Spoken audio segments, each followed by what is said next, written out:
Hey everyone, today I'm going to show you how to make a YouTube thumbnail template, and this is going to be in Photoshop. I'll likely have to do a few other episodes in different editing programs, but I use Photoshop as my mainstay.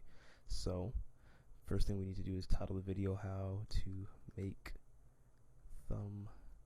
thumbnail templates in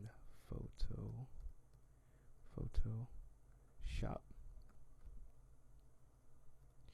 Okay, and so I'm actually going to probably do this video a little differently to where I can show you the Photoshop stuff first and foremost, and then I'll do the character scene building at the end.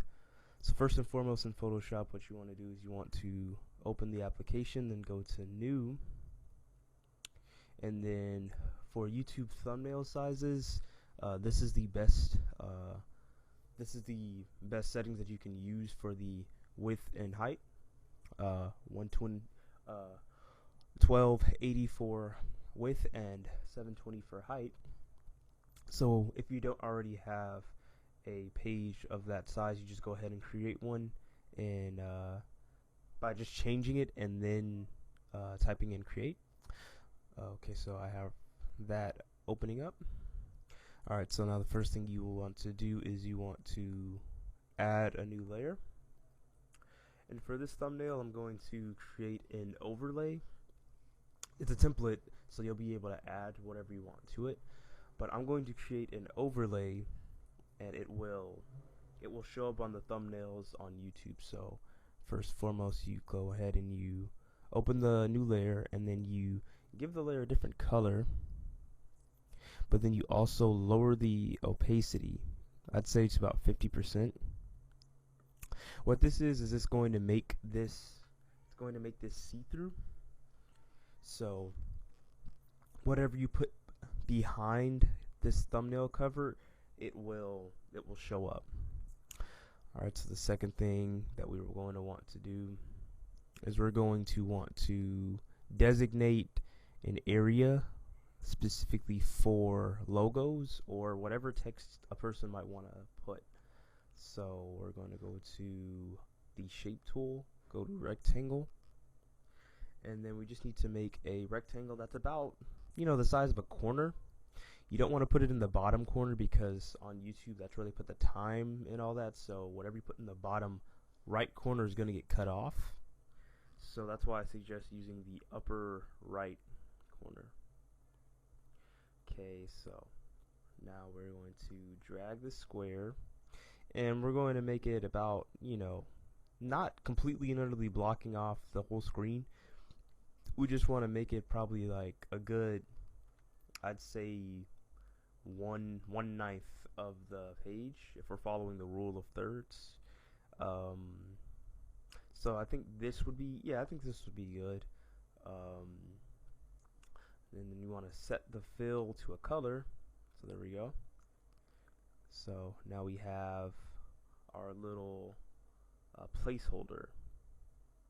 So now what we're going to want to do is we're going to want to put that there. Lower the opacity of this to 50% as well. As you can see through already, so it's showing the gray underneath, which is itself at 49%, but that should be 50%. So 50%. Okay, and you can just go ahead and use the you can just type if you ever need to change a setting in here. But okay, so now we have this going on, we have that, and so now what we're going to do is we're going to add text, and it will say your logo here. Okay, so earlier I was typing and I needed to make it very small. In this case, I'm not really going to get too fixated on what type of text, just as long as it's legible and the characters aren't too dramatic, then any text will work. So your logo here. Sorry, I have a bad habit of misspelling stuff sometimes. Okay, so let's see. So now we gotta move this back. Well, actually, what we can do is we can start locking stuff into place for the moment because we don't want it moving all over. So when you click on this lock, it will stop an object from being able to be manipulated. So already I don't really like that, so I'm just going to go ahead and get rid of that bracket. I'm going to change the size of the text. It's far too large. And then what we're going to do is shrink the text even more. There we go. And now we're going to highlight it with the text tool. And then we're going to make the text white so that it stands out a bit more against the grays. Okay, and I'm realizing that Photoshop is recognizing this to be underneath it, but we want this to be on top of it. Layer order is key in Photoshop. But okay, so now that we have that, we can actually merge these two together. That's going to need to shift click to do that. Okay, and then we're going to merge layers. So now it's treating it as one object. So there you have it. So this is where the logo can go. And then I actually feel that we should do this for this bigger one as well, just in case somebody wants to put a big giant image up there. They can just come to this template, and then that way they don't have to worry about, oh, is the image the right size? So your image here,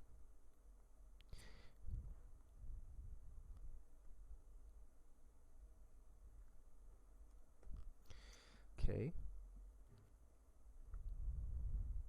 So now the white actually seems to blend in a bit with this color in the back, so I think it'd be a good idea to lower the darkness. There you go. And so now it has a starker contrast, and you can clearly see these apart. Same as before, we're going to merge the text with this rectangle. And then, oh, looks like I missed my mark. Okay. And I'm having a little bit of trouble now because I'm using my my type pad instead of a mouse. I typically use a mouse, which makes this all a lot smoother. But for the sake of the video, I have to use the touchpad, and it's not being my friend right now. Okay, so let's see. They're going to merge down. There you go. And so now these are all one object. Okay, so now that we have your logo here and your object here, what we're going to do now is we're going to convert these to smart objects. What converting them to smart objects will do is when you double click on the item, it will, well, not, be careful where you click because it'll open up the layer options. You have to click, see, it's doing it again. You have to click on the picture, and then it will go here. Now what you can do is you can add a new layer, hide the previous layer, and then we can add in an object. I'll just use one of these pictures that I've been editing, so we'll place this one down, and alright, we'll not worry too much about resizing it, so we'll do that. And then once you edit a smart object, save it in the tab that you opened, and it should reflect on the main document.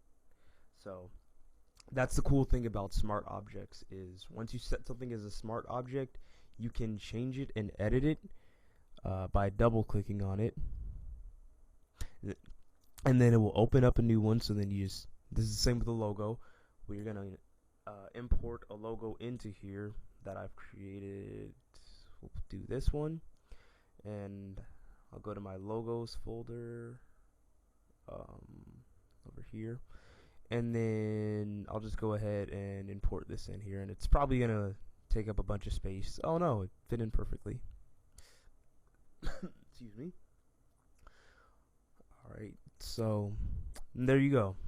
Now this is very shoddily put together, but I hope that illustrates the idea that as long as you set something as a smart object, you can edit it. So that's the key thing when you're creating these templates.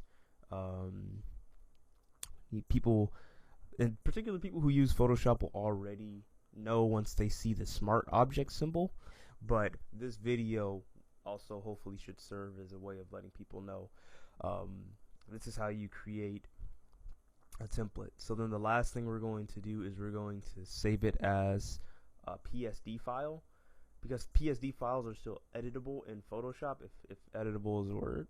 I guess it should be now. So you can still edit PSD files, but if you export it as a PNG, then you're just going to get a picture of your text here, your logo here. So be sure to save it as some sort of PSD file. In this case, we're going to do thumbnail template. And there you go. So that completes the tutorial, or the thumbnail tutorial part of the video. Now I'm going to show you how we can give this to people via Metaverse. Okay, so now to upload the PSD file that we just created, you're going to want to use a file sharing site. In this case, I'm using Mediafire, which is very secure website. It's very reliable as well. So now what we're going to do is we're going to click upload from computer, and then we're going to click on the file that we just created, which should be all the way in in this one. Yep. Okay, so now we click on begin upload, and this shouldn't take very long because this is a fairly small file size. That's probably key as far as creating your Photoshop templates, is make sure that they're small, that they're not a huge file size, otherwise people won't be able to download it, or you won't be able to upload it even. So alright, so now we have it down, and if anyone comes to the media share file that I just created, you can even see I don't have a picture yet, then they'll be able to download it. However, for our Metaverse, since we want to make things a lot more ergonomic in Metaverse, what we can do is we go to our experience, we add in a web scene, and then in the URL we paste the URL from our file sharing profiles. In this case for me, Mediafire, but for someone else they could use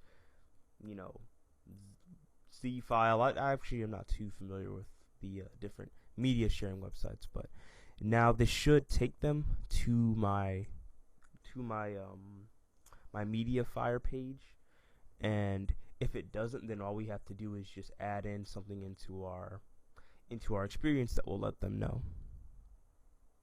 Lastly, we just need to test the experience to see how everything is going.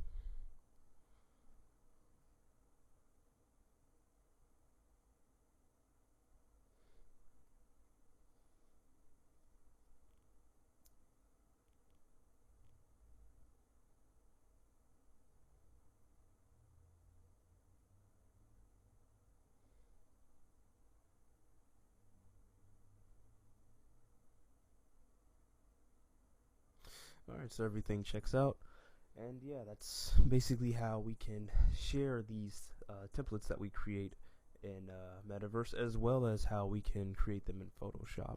So if you need any more help with anything, just let me know. Thanks.